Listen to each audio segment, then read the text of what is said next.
হেরেছি সেটা অনেকটা দুঃখ। বাংলাদেশ হেরেছে যতটা দুঃখ পেয়েছি তার চেয়ে বেশি পেয়েছি কলকাতার যে আমাদের মানে কলকাতার সাপোর্টাররা ছিল, মানে কি বলবো, এখানে আমাদের মনে হচ্ছে ওরা আমাদেরকে আক্রমণ করার জন্য এসেছে। হ্যাঁ, ওদের ইচ্ছাটাই ছিল আমাদের আক্রমণ করা বাংলাদেশকে, কিন্তু আমরা তো সেই আশা নিয়ে এখানে আসিনি।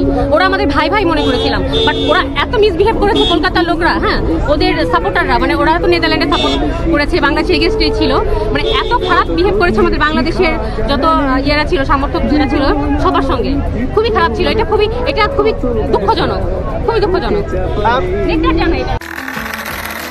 ইন্ডিয়ার সিকিউরিটি পুলিশ বলেন, কই তুমি কই থেকে আইছো, থাকে কই, ইন্ডিয়া থাকো, মানে ইন্ডিয়ার এই পোশাক, মানে বাংলাদেশি পোশাক পরে আইছো, মানে কতটা যে লজ্জা লাগে, কতটা যে লাগে যে কাদের কি দিছে এখানে সিকিউরিটি, আইসিসি কাদের কি দিছে, যারা ক্রিকেট পর্যন্ত বিন্দু পরিমাণ তাদের কোনো নাই, নলেজ নাই।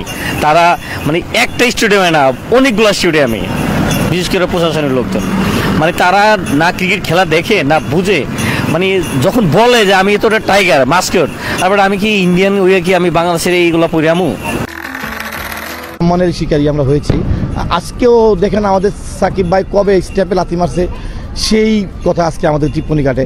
তারা আসলে একটু টিভিতে দেখানোর জন্য, একটু চেয়ারের জন্য তারা আমাদেরকে ধাক্কায় ফেলে দিয়ে আমাদের মানে কী যে করে, এটা আমরা ফ্যান হিসাবে এটা করি না। মানে আমরা ওদের মধ্যে অত হয়তো উচ্চ শিক্ষিত না, কিন্তু আমরা অনেকটা ওদের থেকে ভদ্র, আমরা ওদের থেকে মার্জিত। মানে ক্রিকেট ফ্যান যেভাবে মাঠে খেলা দেখে আমরা সেটা বজায় রাখতে চাই, তারা এগুলো ধারে না। তো আমি আইসিসিকে একটু অনুরোধ করতে চাই যে কোনো দর্শক যদি এক দেশ থেকে আর দেশে খেলা দেখতে আসে, তাহলে আইসিসি কিন্তু দেখভাল করার বিষয় আছে। কাছাকাছি শ্রীলঙ্কাতে হয়েছিল নিদাস ট্রফিতে, আমরা ওইখানে ছিলাম, জয়লাভের পরে তারা অত্যন্ত খারাপ ব্যবহার করেছিল। বাট ওভারঅল সারা ইন্ডিয়াতে যে তাদের যে টিপ্পনিটা আমাদের দল নিয়ে, আমাদের দেশ নিয়ে, এটা আসলে সহ্য করার মতো না। এটা যদি আমাদের টিম প্লেয়াররা যদি মাঠে জবটা দিতে পারতো, তাহলে ওরা এগুলো থামতো।